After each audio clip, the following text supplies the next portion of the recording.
Subscribe to my YouTube channel. You won't believe what happened when I finally stopped chasing love and let someone chase me instead. For 8 years, I ran after one man.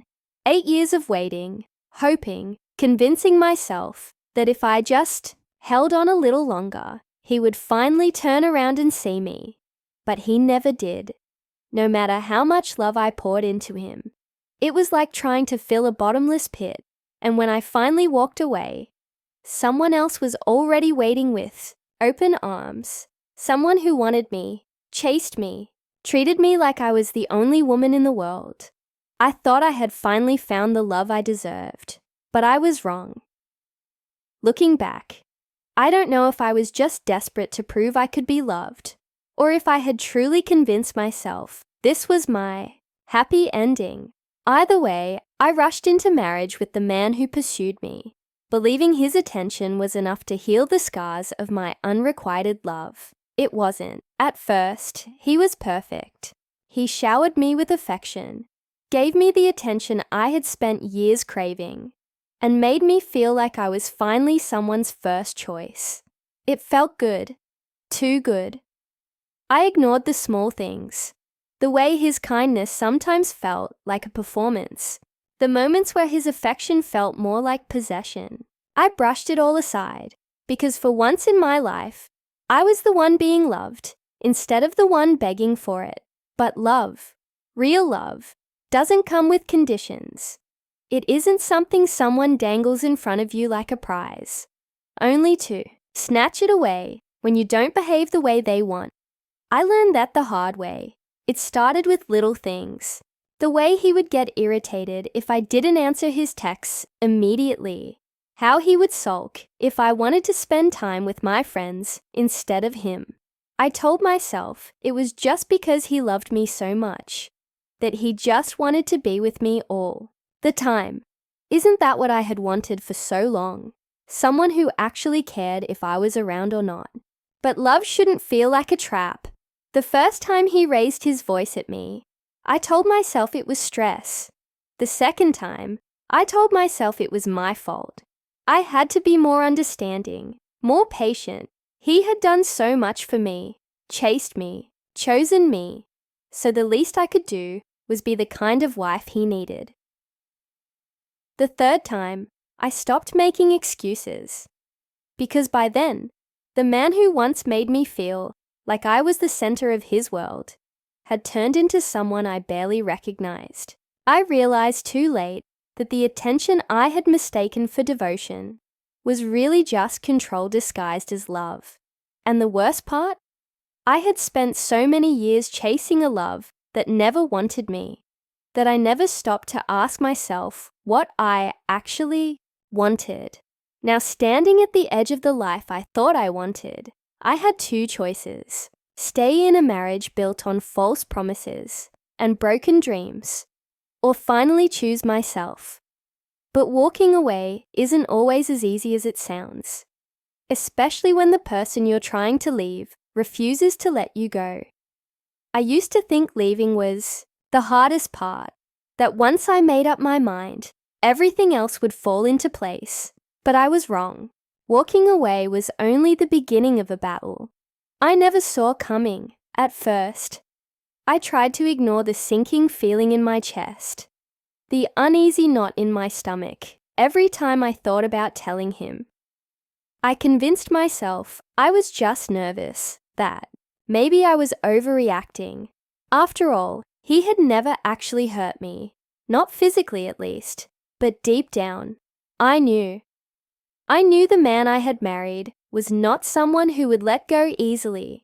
He had spent so much energy pursuing me, making me believe I was the best thing that had ever happened to him. And now I was rejecting him. I was tearing apart the perfect picture he had painted in his head. I rehearsed the conversation over and over, trying to find the right words. Words that wouldn't set him off. Words that wouldn't make him feel like he was losing control. But when the moment finally came, none of it mattered. He didn't yell. He didn't beg. He didn't even look shocked. He just smiled. A slow, knowing smile that sent a chill down my spine. "You're not going anywhere," he said. It wasn't a threat. Not exactly. It was a statement. A fact. Like he truly believed that no matter what I said, no matter how I felt, I would stay. That I belonged to him now. And for the first time, I realized I had never really known him at all. I had been so blinded by the idea of being wanted that I had ignored all the warning signs. The way he always needed to be in control. How his love felt more like ownership. The way he isolated me, little by little, making sure he was the center of my world, but I wasn't his to control. That night, I packed a bag. I didn't tell him. I didn't say another word. I just waited until he left for work the next morning and walked out the door. I thought I was free. I was wrong. It started with messages. At first, they were just guilt-tripping words, reminders of how much he had done for me, how much he had sacrificed. Then came the promises. He would change. He would be better. We could fix this. When I didn't respond, the messages turned into phone calls. And when I didn't answer, he started showing up at my work, at my friends' houses, even at my parents' home, pretending he was just worried about me. And the scariest part, no one saw what I saw. To them, he was the devoted husband, the man who loved his wife so much, he couldn't bear to lose her. He was charming, polite, convincing. People told me I was lucky to have a man who cared so much. That I should at least talk to him, give him a chance. But they didn't know the truth. They didn't see the way his smile never reached his eyes. The way his words felt, more like a trap than a promise. They didn't hear the way his voice would drop, just slightly, when he whispered, "You can't run from me forever." I felt like I was going crazy. I kept waiting for the moment he would slip up, the moment he would show everyone the man he really was. But he never did. He was too careful, too patient. And then, just when I thought I could breathe again, he found a way to get even closer. He didn't need threats. He didn't need violence. All he needed was one carefully crafted lie. And with that, he turned the world against me. The lie was simple, clever, just believable enough to make people doubt me. I didn't know what he told them exactly, only that the shift was sudden. Friends who once supported me stopped returning my calls. My boss started treating me differently at work. Even my own parents looked at me with hesitation, as if they weren't sure what to believe. I could see it in their eyes, the questions they were too afraid to ask. What if he's right? What if you really are just overreacting?